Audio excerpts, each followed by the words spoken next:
E hoje aqui no estúdio do VTV da gente vamos falar sobre bullying entre crianças e jovens. E para isso estamos recebendo a psicóloga Gisela Monteiro. Tudo bem, Gisela? Tudo, e você, Vanessa? Obrigada pela sua presença mais uma vez aqui no VTV da gente. Eu queria te perguntar qual que é a diferença, como é que a gente percebe uma diferença entre uma brincadeira de criança e a prática do bullying? Então, é uma diferença às vezes difícil da gente medir, né? Imagino.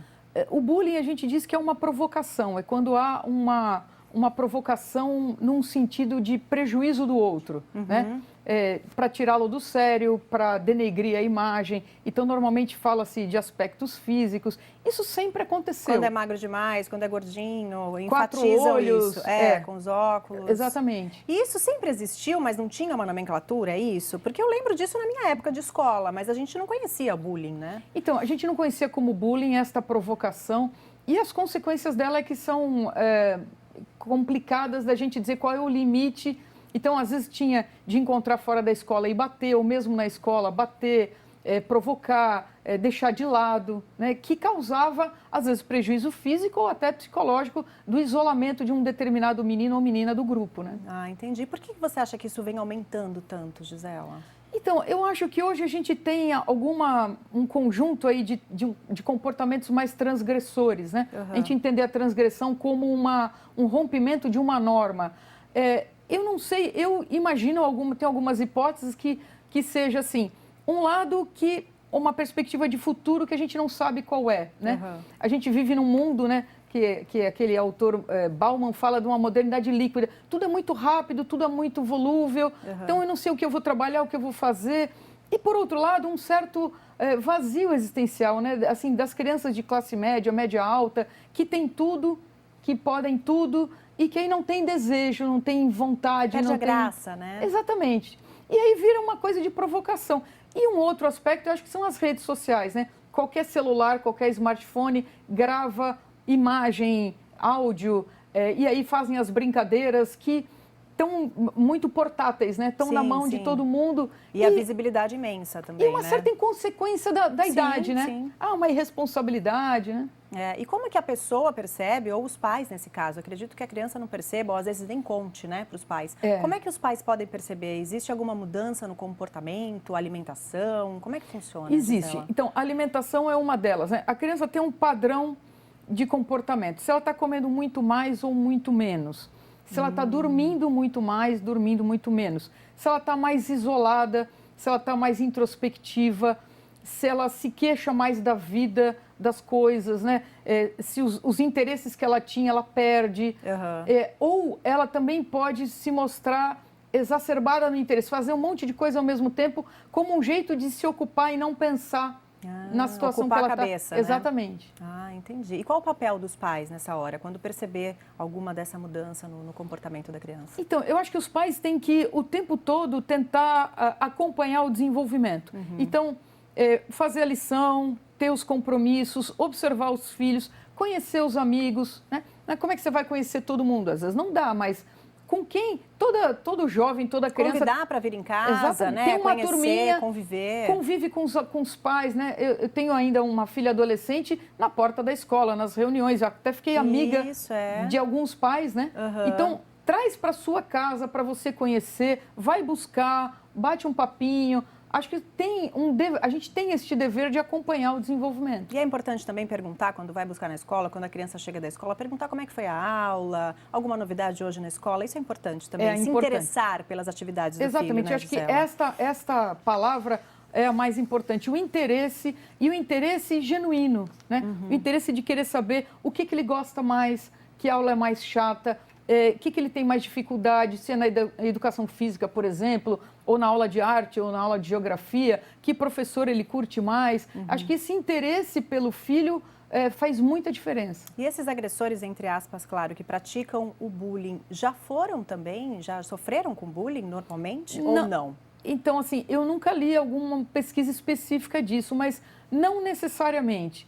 Claro que quem já foi vítima desse tipo de assédio, de abuso moral, né, de se sentir naquela posição, ele pode ter... A gente tem os dois caminhos, ou ele pode querer reproduzir isso em outro, ou ele pode trabalhar contra isso. entendi. Né? Se alguém defesa. que protege, não, ou até que protege as pessoas... Os que sofrem bullying. Os que sofrem disso. A gente vê um pouco disso numa série de TV que está fazendo muito sucesso, inclusive entre adolescentes e jovens, que mostra uma menina de 17 anos que se suicida por sofrer bullying e deixa gravados os motivos. Então, ela grava em fitas, a gente tem aí algumas imagens até da série, ela deixa gravada em fitas cassetes até, as pessoas em que fizeram com que ela chegasse a esse ponto, né, do suicídio. Você acha que realmente, nesse caso, eles querem mostrar exatamente isso? Que ela sofreu bullying, agora ela quer ensinar essas pessoas onde estavam os erros? Então, eu assisti até metade a série, né? Ela foi lançada agora dia 31 de março. É nova e tá assim, todo mundo tá assistindo, só se fala nisso, né? Ontem eu estava lendo que o Centro de Valorização da Vida recebeu 400 e tantos % a mais de chamadas. Então, só por isso, eu acho que o suicídio é um tabu, né? Sim. Eu acho que a série, o tanto que eu vi, tem algumas questões que eu acho uma certa forçação, mas são muito pequenas diante do mérito dela de tocar no assunto, de falar com todas as letras, de expor as razões e as situações pelas quais ela foi... Tudo que ela passou, né? Exatamente. Que foi o que levou aí, o que levou ela ao suicídio, E tem né? só um comentário, uma característica que eu percebi, quase não aparecem os pais, né? O melhor amigo dela, aparece bastante os pais, mas parece uma relação formal, distante. Exatamente, né? que pode ser também um indício disso tudo, né? E como é que deve ser a relação com os pais, assim? A criança que percebe que está sofrendo bullying na escola, seja onde for, às vezes até no clube, entre os amigos, o que ela deve fazer? Contar para os pais? Normalmente ficam com medo, né? Até vergonha, às vezes, de falar, né? Procurar ajuda. De repente, dentro de casa, os pais podem ser separados, pode ter irmão mais velho, avô, avó, orientador da escola.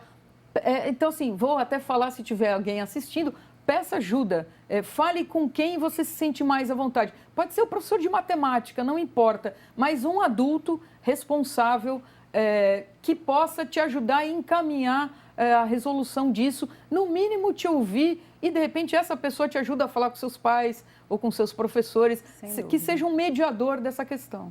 Tem que colocar Tem que falar. Tem que falar, não tem jeito. E aí, às vezes, acaba mudando de escola, isso tudo acaba resolvendo também, Gisela? Muda de escola ou muda o ambiente em que está socialmente convivendo? Vanessa, eu acho que a mudança de escola tem que ser um último recurso. Sim. Se a gente entende que a qualquer problema que tenha, você tira a criança, você tira ela do problema, né? Então, o que é saudável é desenvolver o enfrentamento das dificuldades, porque não faltam na nossa vida cotidiana dificuldades e conflitos para a gente enfrentar. Então, claro, se for uma coisa gravíssima, seríssima, muda de escola, que a escola conduza muito mal, né? Certo. Eu, uma vez, há muitos anos, recebi uma paciente que conhecia uma menina da escola que teve aquela prática de se cortar e a escola conduziu contando para o grupo dela, olha o que vocês fizeram com ela. Até então ninguém sabia, porque ela usava manga comprida. E aí a escola conduziu muito mal. Mas a primeira perspectiva, a primeira conduta, eu acho que tentar ensinar negociar. a lidar com o problema, né? Exatamente. Eu acho que é importante enfrentar esse problema, exatamente. né? Você está falando das redes sociais e até dessa marca no corpo, e a gente tem aí muito se falado também de um jogo na internet que se chama Desafio da Baleia Azul. Não sei se você já ouviu falar. Se trata de um desafio e a última tarefa desse desafio todo, que são várias etapas, seria o suicídio. Então, a gente tem aí algumas imagens, esse é o logo do jogo. Muita gente está falando muito sobre isso e é através das redes sociais, que é o que a gente falou agora há pouco, né, Gisela? E eles fazem realmente, um desses desafios é fazer essas marcas no corpo da baleia, iniciais. Tudo isso é o problema da rede social e muitas vezes os pais tiram o filho da rua, que acham que estão seguros dentro de casa, mas a internet leva a esses problemas, né? Então, eu acho que também as redes sociais, tem várias redes que eu não entro, não conheço, nem o Instagram eu frequento muito, mas eu acho que vale a pena a gente conversar. Primeiro, não tem cabimento deixar uma criança ou adolescente ficar horas, não estou falando minutos, são horas, 13, 14 horas, só jogando só faz online. Mal, né? Então, assim, uma coisa que é extremamente saudável em todo o desenvolvimento é se relacionar com outras crianças, com outros adolescentes, com outras pessoas ao vivo. Sim, né? sim. Então, se eles gostam, e a gente sabe que eles gostam muito, Gostam. a gente já está vendo que isso tem um certo comprometimento que é muito difícil a gente ter o total controle. Isso a gente nunca vai ter. A gente põe um drone com uma câmera 24 horas. O tempo todo. E muitas vezes os pais trabalham também, são separados. Mas eu acho que tem que ver junto, tem que conversar junto. Cada vez que surgir um tipo de jogo desse, trocar uma ideia, estar mais perto e tentar... A relação aberta ajuda muito, né, Gisela? E oferecer opções. Então, aí eu não vou ficar aqui jogando o tempo todo, vou fazer o quê? Esporte, artes, música. A música ajuda muito. Você pode ouvir música, produzir, cantar, tocar. Tem uma série de atividades de serviços públicos dentro das escolas, Sim. nas famílias, para que se ocupe de forma legal. Nem que seja encontrar na casa de um. Vai todo mundo um grupo, bater um papo forma social, ao vivo. É lógico, isso. Mais bacana, né? E um produtor nosso conseguiu entrar em contato com uma menina que participa desse jogo. A gente tem até os prints aqui da conversa que ele teve com ela hoje de manhã. Você me adicionou por causa daquele grupo da baleia? Sim. Você pensa em brincar daquilo? Sim. Por quê? Você gosta de sentir dor? É o nosso produtor, o Azul, perguntando para a menina. Sim, ela diz que gosta de sentir dor. Ou você quer morrer? Eu prefiro sentir dor, morrer ainda não. Apenas por gostar de sentir dor ou você está com algum problema pessoal? Os dois. Quantos anos você tem? 15. Então a gente vê aí que existe o problema pessoal, existe a curiosidade, que a gente vê que ela ficou curiosa, né, para saber o que era esse jogo. E isso é normal entre essa fase de 15 anos? Então, o 15 anos é o último período antes da gente se tornar adulto, né? Então, a identidade de gênero, eu gosto de homem, de mulher, de menino, de menina, dos dois, de nenhum, profissional, ideológica. Tudo se mistura muito nessa fase, É uma geleia, né? Que está ali sendo condensada. Se isto for de fato, né? Porque uma conversa a gente não sabe exatamente se ela está brincando também ou se ela está sendo séria. Supondo que ela esteja séria, a gente vê, por exemplo, se infligir dor física, às vezes é a única forma de sentir, nem que seja dor. Sim. Entende? Então, aquilo que eu falei no começo de um vazio existencial, de um nada, de um buraco, de um desamparo, de uma angústia essencial, a dor física torna ela, põe os pés no chão, a torna mais uma... Mas é seríssimo, né? Sim, sem dúvida. E esse mesmo jogo tem uma das partes, parece que logo no início, em que eles induzem a criança, a adolescente, escutar uma música, que é sempre a mesma, e uma música assim que te leva à depressão, pede para você ficar num quarto escuro ouvindo aquela música durante muito tempo. Isso pode influenciar no psicológico da pessoa? Pode. A música, ela tem uma capacidade enorme de mexer no emocional. Quando a gente está com dor de cotovelo, quando você está eufórico, você vai ouvir um rock and roll, você vai ouvir uma música, um pagode, ou o que quer que seja. Ela tem essa capacidade, mas é claro que ela ajuda a dar o tom da emoção, mas não é ela que vai transformar alguém em matador, ou em suicida, ou em... Entende? Entendi. E sair por aí beijando todo mundo porque também está super feliz. Sim, sim. Né? Eu acho que é um conjunto de coisas que também vai influenciar mais as pessoas que estão mais frágeis, né? Sem dúvida. A gente tem uma perguntinha aqui, Gisela, que veio pelo nosso WhatsApp, da Maria da Silva, de São Vicente. A vítima de bullying pode entrar em um estado depressivo?